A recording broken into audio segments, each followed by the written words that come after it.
Greetings, everyone. It's Trey Jadlow here. I'm here on this third day of March 2020. I'm here with my new friend Seth, who is born-again Christian. Hopefully find out a little bit more about him, and he is a presuppositionalist. We had an interaction, I think yesterday or the day before. I had made a tweet to Dr. James White about having a conversation about presuppositionalism, and he jumped in that thread and said he would like to engage on the topic about which we were speaking. And so he's been very kind to join me this evening. So welcome, Seth. Thank you for joining me. Thanks for having me. Before we begin, I closed out my Facebook where I had the reference of the interaction that we had. But would you mind telling me a little bit about yourself? Maybe, how long you've been a Christian or anything interesting about your life, Sure. maybe what you do or something like that. And maybe also your background, if you've always been presuppositionalist or how you came to that, if you wouldn't. Yeah, I'd be happy to. And I'll tell you a little bit about myself as well. Okay. Well, I've been a Christian basically my whole life. I believe I became actually converted when I was 4. I don't really recall anything before that, though. So I've been a Christian my whole life, went to a Christian elementary school and high school. They emphasized a Christian education, so they were not afraid of having intellectual debates, and they taught us logic and rhetoric and that kind of thing. And they actually did have a class on apologetics for the seniors.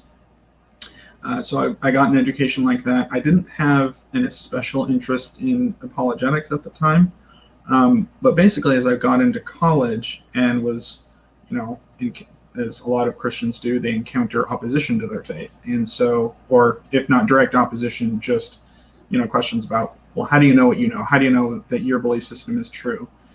And so I started mildly seeking out answers, not with a vengeance. My first encounter with any apologetics in book form was Lee Strobel's, I think it was The Case for Christ. I actually don't remember which one it was. It might have been The Case for Christ or The Case for Faith. I think it was Case for Christ. And so that was my first foray into it. I believe I actually finished the book. I wasn't much of a reader at the time, but it sparked my interest in apologetics. But there was something, and he's basically a classicalist, more or less. I'm not sure he really lands in either camp openly, but he basically is a classicalist. Actually, he's an evidentialist. Oh, okay, gotcha. From my perspective, those are basically the same thing. But we'll talk about that. Yeah. So, I felt like there was. I was finding his arguments convincing, but there was just something about it that seemed off, but I couldn't quite put my finger on it. I'm from Moscow, Idaho, so I eventually ended up going to New St. Andrews College, and I did my undergraduate thesis specifically in apologetics. There was a booklet written by the atheist Dr. Richard Carrier, and I basically made him my opponent. I read his book and then wrote a refutation of what he said in there. And my interest in it came from Pastor Doug Wilson, who fairly regularly does debates with atheists. And he had a blog post that he posted probably 10 years ago now, where he talks about his philosophical influences. And among them were men like Greg Bahnsen and Cornelius Van Til. And so basically I was just like, I don't know nearly as much about the Bible or theology or any other topic as I should. So I basically just decided to sit down and start studying. I just kind of picked one, and I figured apologetics would be good because the most basic questions are asked in apologetics. How do you know what you know? I mean, you can study all sorts of detailed topics, but everybody has to wrestle with those very basic fundamental questions. So basically, ever since I started studying it pretty intensely about 10 years ago. I read C.S. Lewis's book on miracles. A couple of years after that, I read. Several years after that, I read Mere Christianity. So yeah, I've just basically been studying it ever since. I switched over to being openly presuppositionalist because I became convinced that the way evidentialists or classicalists do apologetics isn't, it's not the way the Bible would teach us to do it. Not only that, I don't think it's actually logical or effective.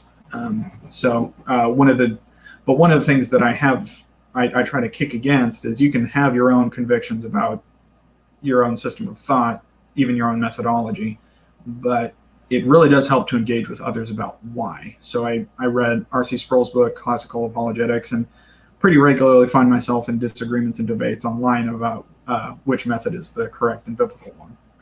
I think we should be talking to each other, and it can often turn into, well, you have your system, you and I have mine, does it really matter? And one of the things that's thrown against presuppositionalists most often, I don't think this is true at all, but that they're not academic or very careful. Some of them are, some of them aren't. But I don't think it's really fair to say that they never interact or deal with other systems of thought. But I definitely don't want to be the kind of presuppositionalist who's never willing to answer honest questions. And I think plenty of classicalists ask perfectly honest questions. Okay, well, that's great. Thank you very much. That's excellent. Now, are you married or anything? I am. I got married about 6 months ago. Okay. Well, good. Congratulations. That's Well, great. thank you. Very nice to hear. All right. Well, I've been a Christian. I'm a Reformed Baptist. I've been a Christian 33 years now.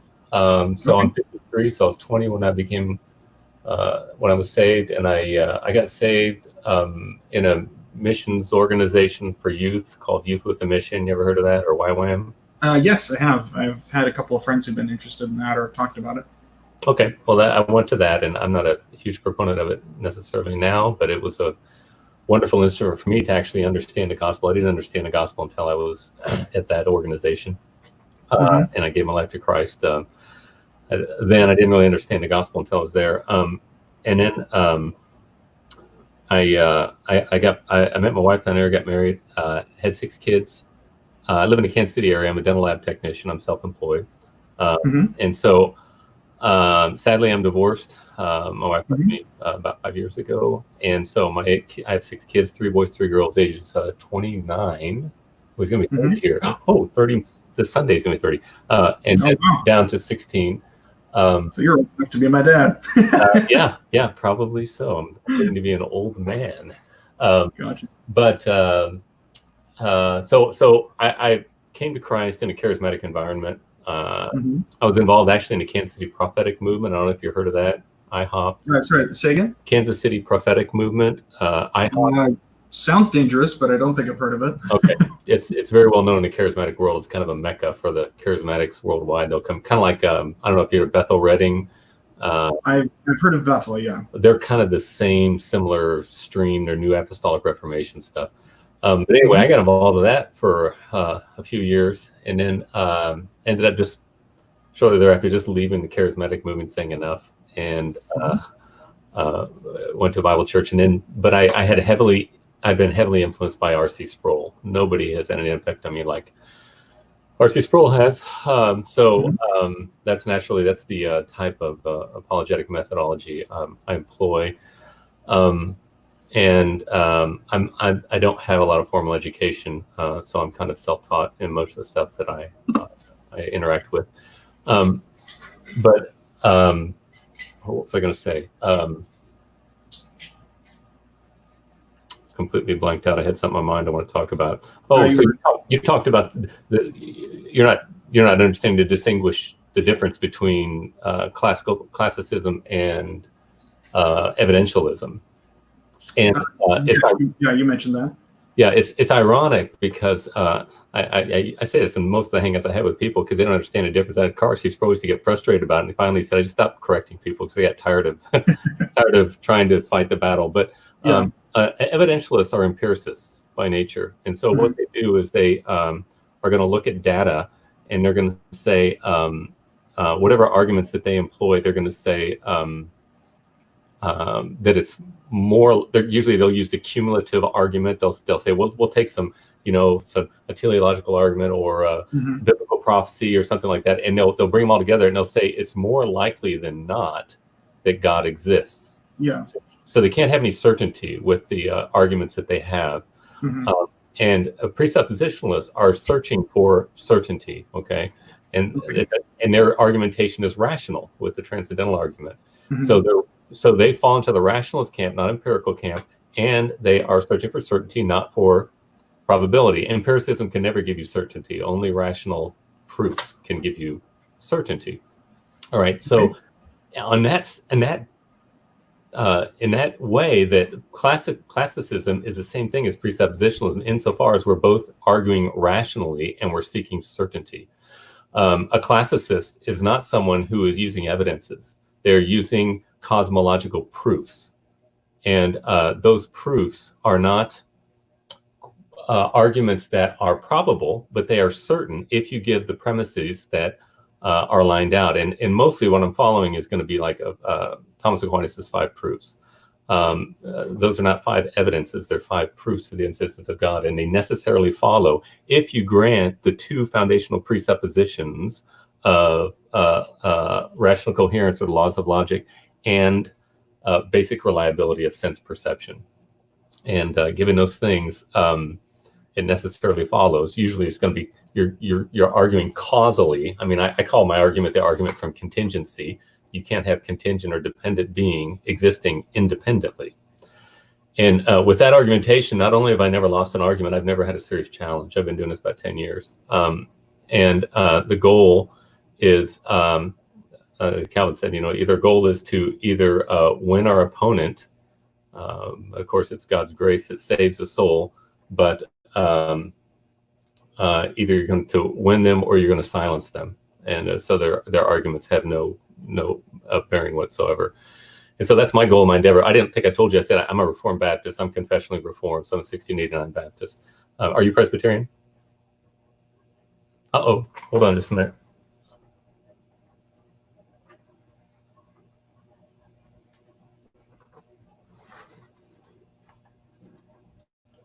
I'm sorry. My audio has gone out. I can't hear a thing. Hold on. Huh.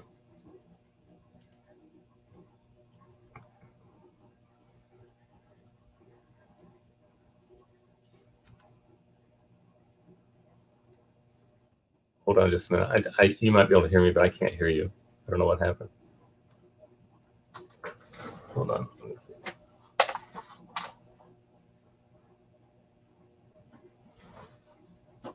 Hello, hello, hello. No.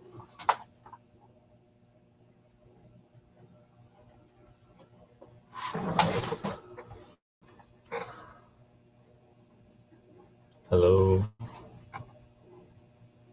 Let's see. I don't know if I can leave and come back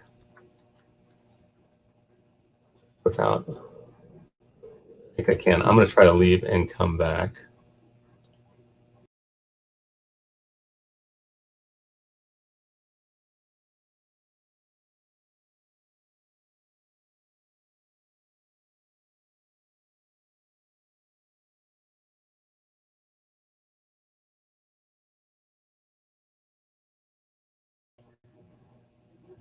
Hopefully, can I hear you now? You say something? Seth, can you not hear me? You can't hear me? Hello?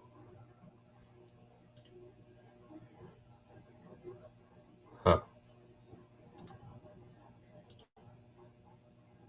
Hello?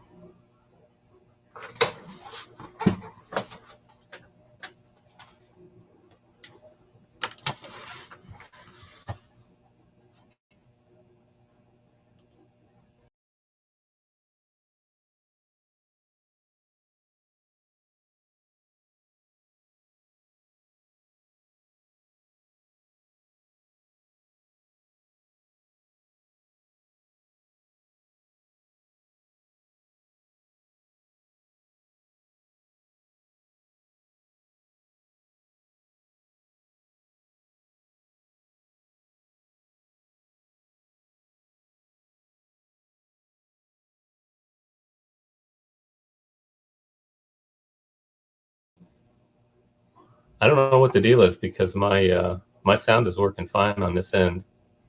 Can you hear me? You can't hear me. hold on a minute. Let me see if I can.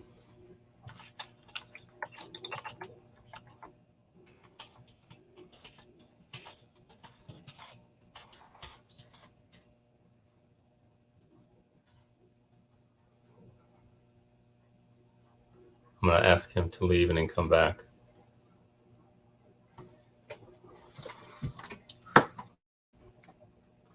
Sorry about this, folks. Hopefully this will work.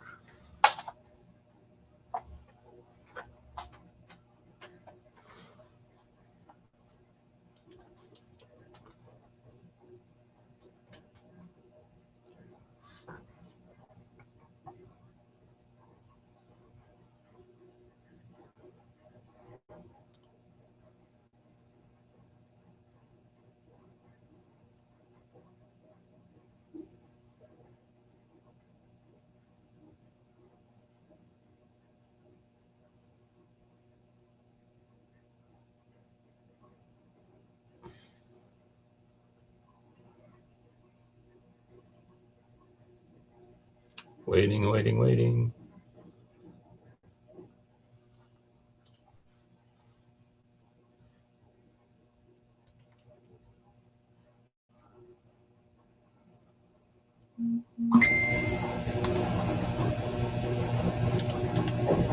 Hold on here, let's see.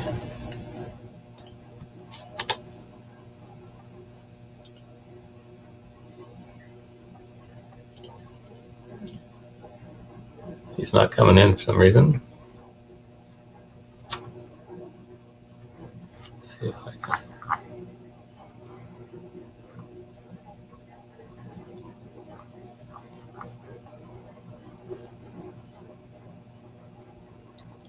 All I could do is click on the link.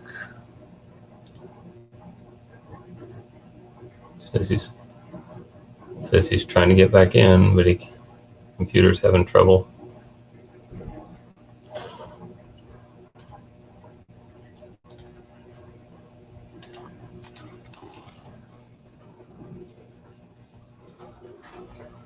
Oh, I hope this works.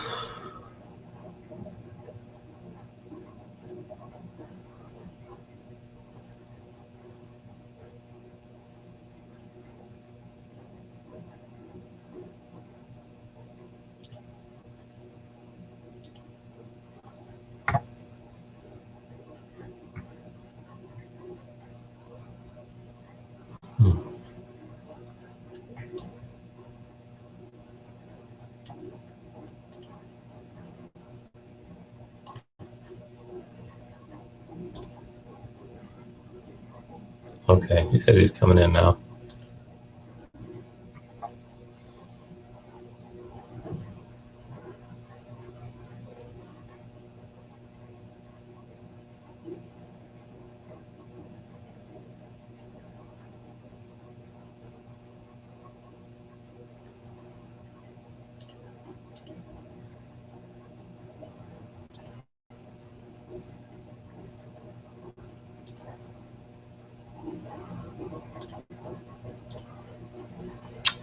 Okay, I think he's coming.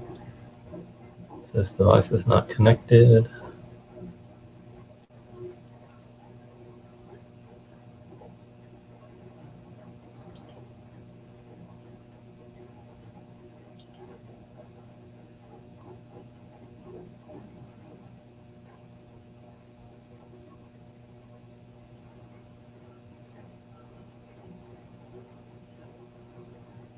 For some reason he's shown up, but his devices are not connected. He's got to do something. Oh, says he sees me. Well, I don't see him.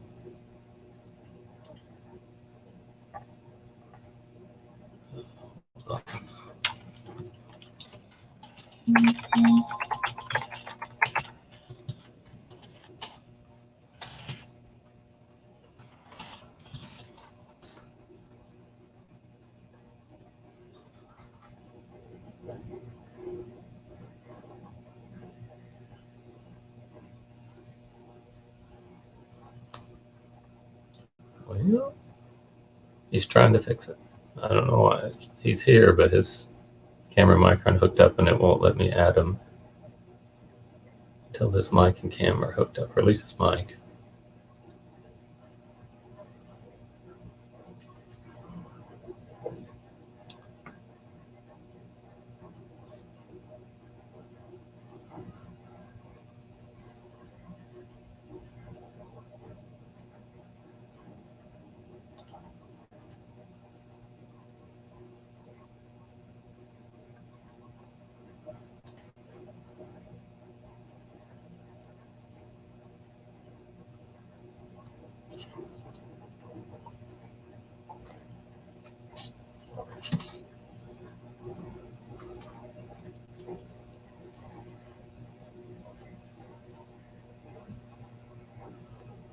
Oh, I really wish this would work. For those who just came in, we had audio problems, and I restarted, and he didn't help, and so I asked him to come out again, and so he did, but he's having difficulty apparently with his camera and his mic. He showed up, and then it wouldn't let me add because it said his mic was not hooked up. Now he has left, and he's probably trying to re-enter again. Hopefully we get it here in a sec. Resume. My apologies.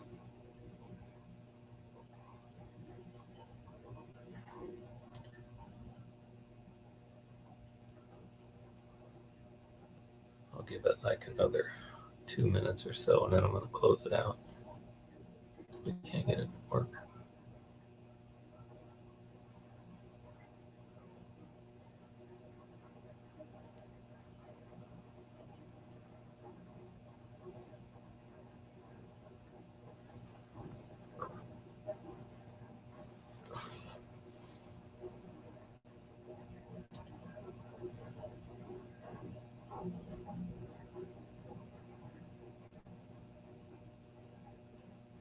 He says he's still trying.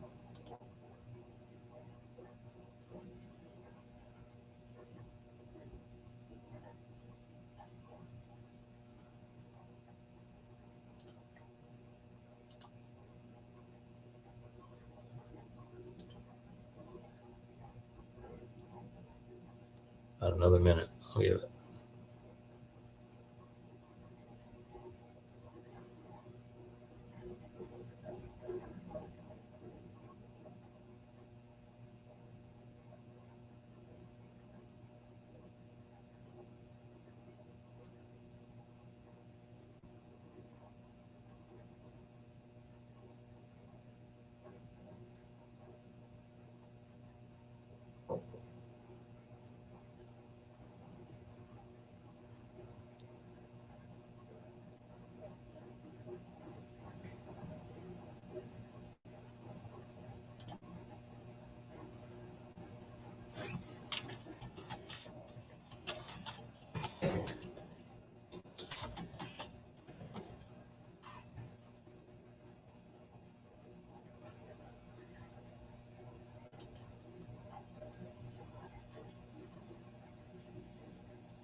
To close it out, but I hate to do that. I would like to have a conversation.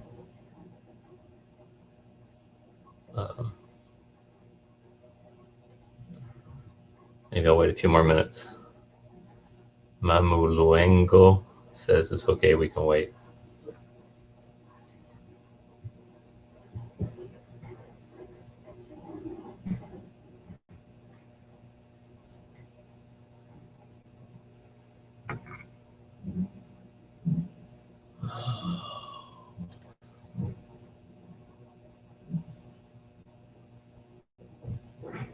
He's having problems with his browser.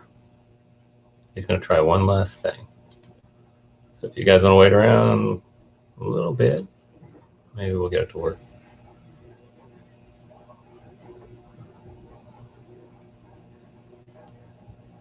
So you guys in the chat, are you guys like Portuguese? Doesn't look like Spanish. Oh, I think here he is. We got him back. Nope. Yes, I think we got him. Browser decided to freak out for about 10 minutes. Excellent. I'm glad it worked out. And I didn't think we were going to make it there. Yeah, no worries. Great. Okay, well, thank you for doing that. I appreciate it.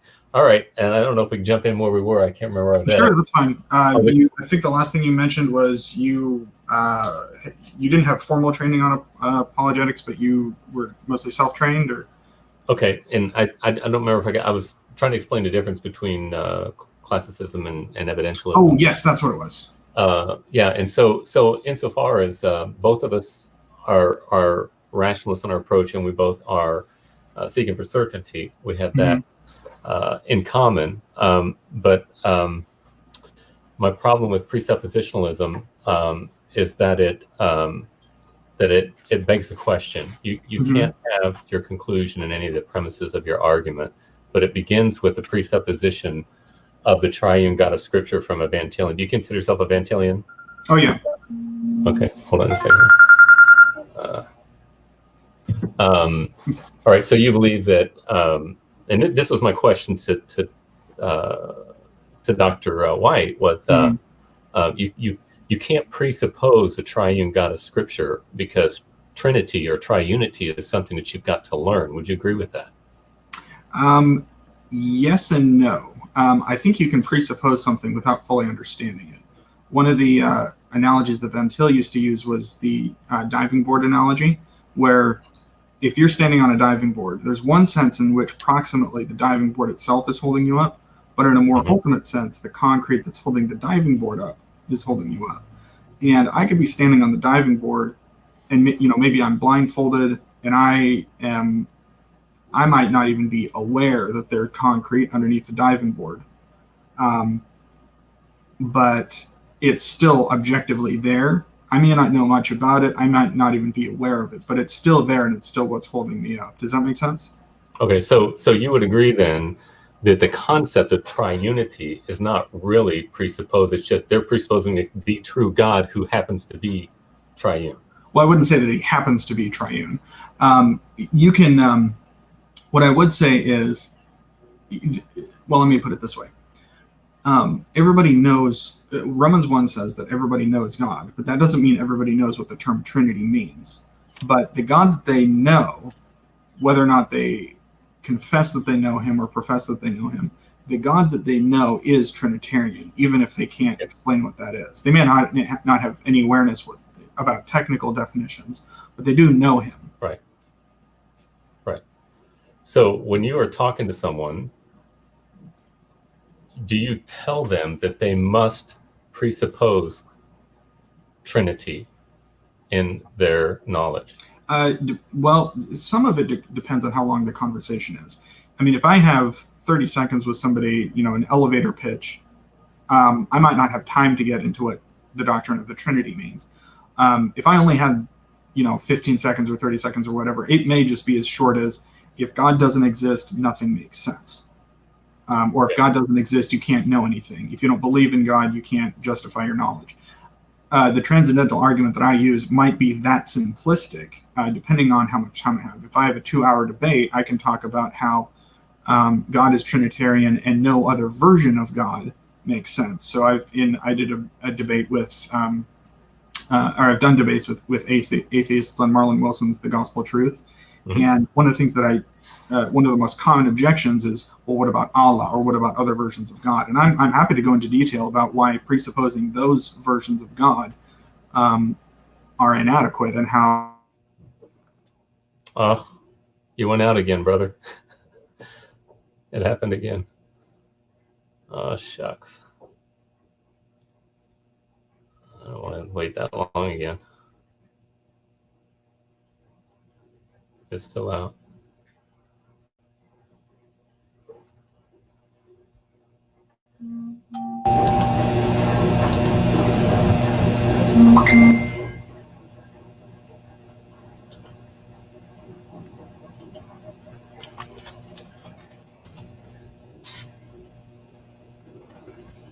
Somewhere on this computer, I don't know what it is, and we may not be able to finish this then. I think the only thing you're going to be able to do, Seth, is just to go out and come out again, but if it takes too long, we might just have to postpone.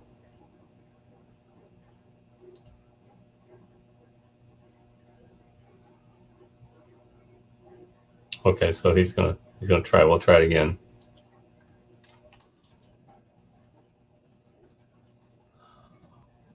It won't take too long.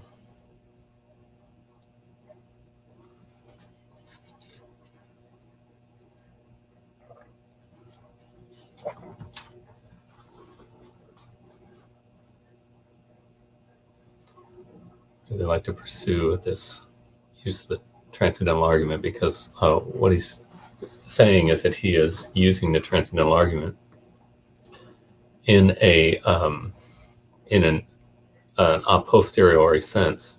Hopefully we can get into that. I don't want to speak it as to his view while he's not here to defend it, so I'll try to keep quiet. But hopefully it won't be too tough. Yeah, it looks like we got a bunch of Latinos here, but they must be Brazilians, I think.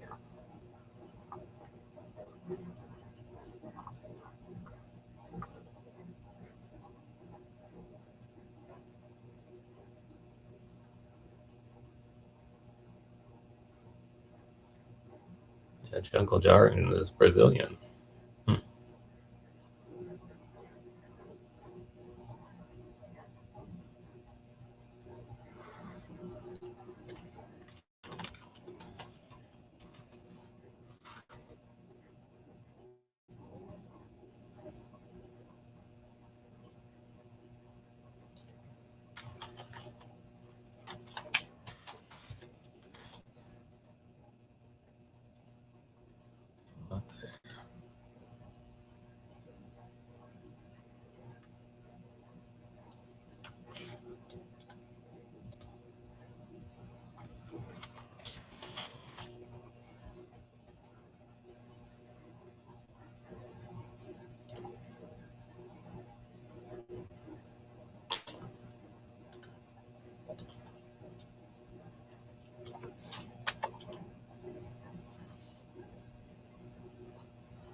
Oh, okay.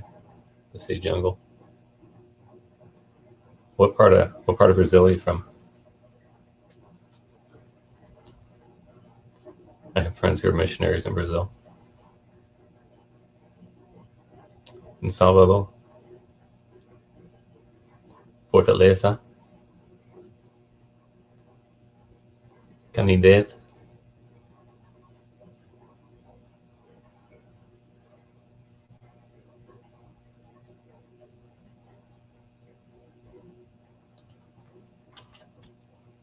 Oh, Sao Paulo. Oh, here we are. Okay, I think he's back. Time's the charm. Let's see if we can make this work. All right. See if they're just Thank you for your patience. I appreciate it. All right. So, okay. So I'm such a space case. I forgot what I was talking about. We're talking about presupposing the Trinitarian God versus other. Oh, yeah. Okay. So, when I blanked out what the question I wanted to ask you. Well, you were talking about how, does somebody have to presuppose triunity in order to make their knowledge possible? You said that, but that's a concept that you have to learn about. Okay, but you would hold to the idea that you cannot know anything truly unless you presuppose the triune God of Scripture. That's what Van Til would say. Yes, I do believe that, yeah. Okay, so does the sinner in Romans chapter 1, who is suppressing the truth of God, who is not presupposing him in his knowledge, does he have a true knowledge about God? Because they're going to be counted guilty for true knowledge about God and suppressing it. I do think they know God, and this is something that Greg Bahnsen talks about in his PhD dissertation about self-deception, where it's not that some people know God and some people don't. Everyone absolutely knows God. Right. But some people have a secondary iterated belief that they've deceived themselves, they've tricked themselves, they believe that they don't believe in God. And that's where the issue becomes. Okay, but does the God hater in Romans 1 presuppose God in their knowledge? It depends on which worldview you're talking about. They profess a worldview in which they don't presuppose God, but they do in fact know him. They have to Okay, presuppose but him. they're not. But they're. Van Til said that you must presuppose the triune God of Scripture to have true knowledge about anything. Yes. Are they presupposing God the way that Van Til says that they must in order to have their knowledge about God? In order to know anything, they do, whether they realize it or not. Okay, do they know? Oh, so everybody presupposes God. Nobody suppresses the truth of God. Everybody knows him. Everybody presupposes him. Okay. But some people have tricked Let me ask themselves. it again. I'll ask it again. Van Til said that you must presuppose, it's an act of the will, you must presuppose the triune God of Scripture in order to have true knowledge about anything. Yes. Does the God suppressor, who does not presuppose God, does in his will, he is not presupposing God, have a true knowledge about God that for which he will be counted guilty before God someday? Yes, there's a sense in which that's true. So one of the things that Van Til Bahnsen talks about is that unbelievers will talk. You have to distinguish whether you're talking about psychology or epistemology, because they will frequently act like God exists, because even atheists will, condemn genocide or racism or whatever. But they have a worldview in which it doesn't make sense to have morality. But epistemologically, in order for them to say that or justify that, they have to know God. So there is a weird schizophrenia that goes on in the mind of the unbeliever, where they actually know God, really truly, no matter how much they deny it. They know God, they presuppose him, but they've convinced themselves that they don't. They've presupposed a worldview in which they say that they don't. They epistemologically, they have a worldview in which they say they don't believe in God, but psychologically they act like he does in many ways. Yeah, but that has nothing to do with what I'm asking. I'm saying, if it is true that you must presuppose the triune God of Scripture, it's an act of the will. I am going to presuppose the triune God of Scripture before you can know anything. How is it that the God suppressor, who purposefully does not presuppose the God of Scripture, have a true knowledge about God? Since they can't have true knowledge about anything, how do they have a true knowledge about God such that they will be counted guilty before God on the final day? Well, it depends on which worldview you're talking about. Are you talking about the worldview that they say that they believe in? I'm talking about Van Til's worldview that he says all men are under, when he says that no one can know anything unless they presuppose the triune God of Scripture. Okay, can you... Again, it's two different things that you're talking about. One thing I would dispute is it's not necessarily an act of the will. I can know something that I would willfully rather not know. So there's no person involved in supposing something? There's no I saying I choose this when they suppose? That's what the word means. Well, no. It's a volitional act. There is a person involved, but somebody can know something against their will. Can they make the choice? Van Til said, you must make the choice to presuppose God, otherwise you don't know anything. So Van Til's saying there's one category and there's another category. There's this category that does not, they purposefully do not, they suppress the knowledge of God. They purposely said, I will not acknowledge God. And he said they can't know anything truly. That's what he's saying. Okay, so when it comes to how we know things, sometimes we can know things without really knowing that we know them, or we can know things that we would like to willfully decide that we don't. Like if somebody in the family dies all of a sudden or something, people frequently know that it's true, but they don't want to believe it.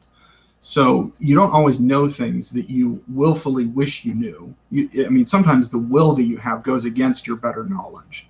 But I'm speaking of the presupposition that is the ground for the knowledge. I'm not talking about the knowledge. I'm talking about the presupposition, which is the very groundwork of being able to have any true knowledge. They don't have that. They don't presuppose. They do without realizing it.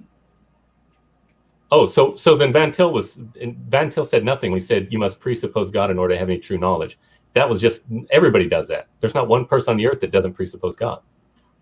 That is, yes, everyone presupposes God. People convince themselves that they have not done that. Okay, so everybody presupposes God. And nobody in their knowledge. So everybody has true knowledge about everything. No, because so if somebody, they will presuppose God, but then they have an additional belief in which they convince themselves that they do not know God. They like, let me give you an example. So Bertrand Russell was a famous empiricist, I believe most of his career. And according to his worldview, the only knowledge that's possible is empirical knowledge. So he knew God. He actually did presuppose God in his heart of hearts. But what he decided to do is he adopted a worldview. He adopted an epistemology. He willfully took a worldview in which he doesn't presuppose God. That's what he says he believes. But psychologically, everyone knows God.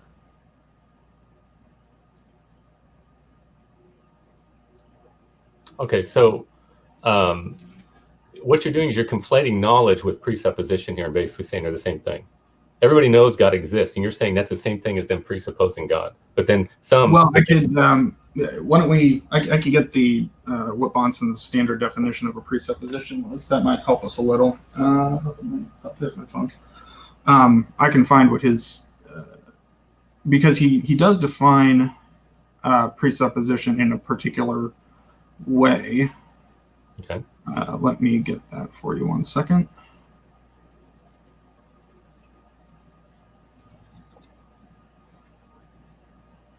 Because it's a presupposition is simply it is it's a belief in your belief system that is the most central to your belief system, and it's something that is the most immune from revision, and it's most central to interpreting all other facts. And that's exactly what the unbeliever does not have. Of trust. You see, again, you're conflating. I think it's convenient to do so, but it's not right. You can't conflate their knowledge of God with their willful choice to presuppose the God of Scripture. Let's see. Okay, I think I found it. No,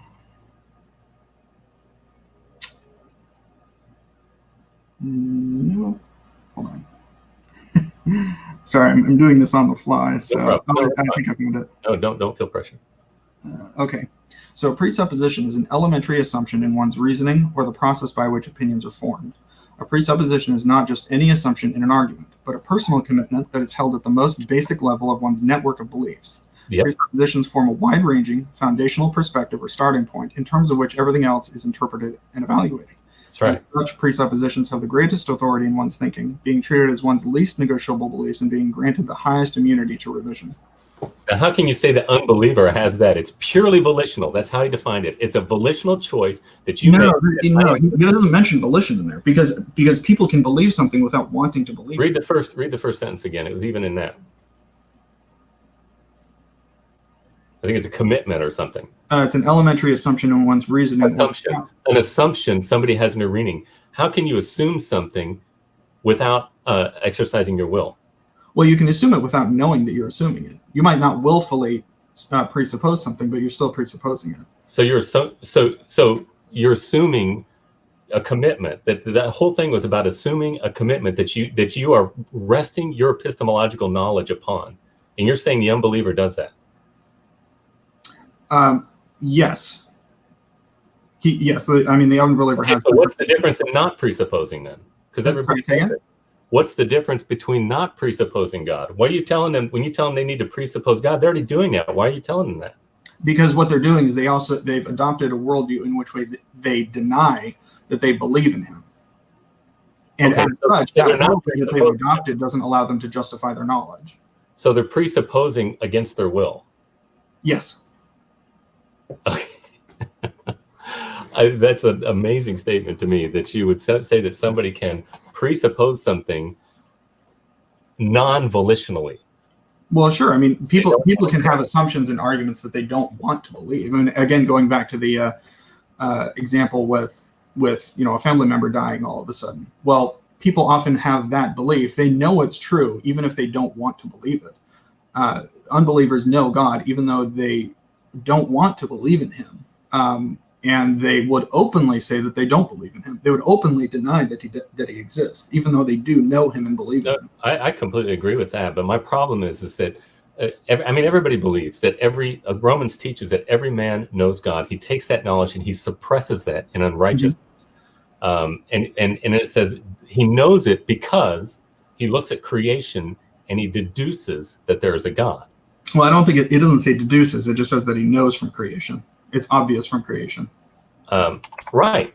As an a posteriori knowledge. Would you agree with that? No, I don't think it's a discursive knowledge process. There are some processes of knowledge that are non-discursive. Like one example would be recognizing a person. So if you walk down the street and you recognize somebody as like, oh, it's Dr. James White. I don't think that what's going on is you're going through a discursive process of, you have a syllogism in your head, and you where you think, okay, here's, if P then Q, it's not that kind of process. It is a knowledge process, but I wouldn't say it's a discursive one. So not every knowledge process is a discursive process. Okay, so when Paul says, for since the creation of the world, God's invisible qualities, his eternal power and divine nature have been clearly seen, being understood from what has been made. Yes. I don't think he's talking a discursive process there. I think he's just talking some kind of non-discursive knowledge. It's a mediated knowledge through creation, right? The things that they see. Yeah, I would say that's true. From what has been made. So how can that be a presupposition when he says it's mediated through creation? Well, you can have something that's presupposed and evidenced. I mean, there's a sense in which the laws at the same time in the same relationship. I'm sorry? Not at the same time in the same relationship. To presuppose and to evidence cannot be the same thing. Those are two distinct and exclusive ideas. Well, for example, with the laws of logic, I mean, I presuppose the laws of logic, but I also show evidence of them by, if I could give you 4 apples and say, oh, I'm going to divide them into 2 pairs of 2 apples, which means that, 2 plus 2 equals 4. And it's also not the case that 2 plus 2 is not equal to 4. And so that's evidence of the law of non-contradiction, but it's also a presupposition. Yeah, but that presupposition does not violate the law of or the informal fallacy of petitio principii. Logic can. You went out again. Oh my goodness, shucks. I tell you what, folks, I'm gonna go off here. I need to leave here in about 10 minutes. And then maybe we can come back and do this again. Anyway, I'm gonna go ahead and end the progress, everybody. Sorry about that. Hopefully we'll get together, maybe do this again. We can have a different thing. Anyway, okay, we'll see y'all.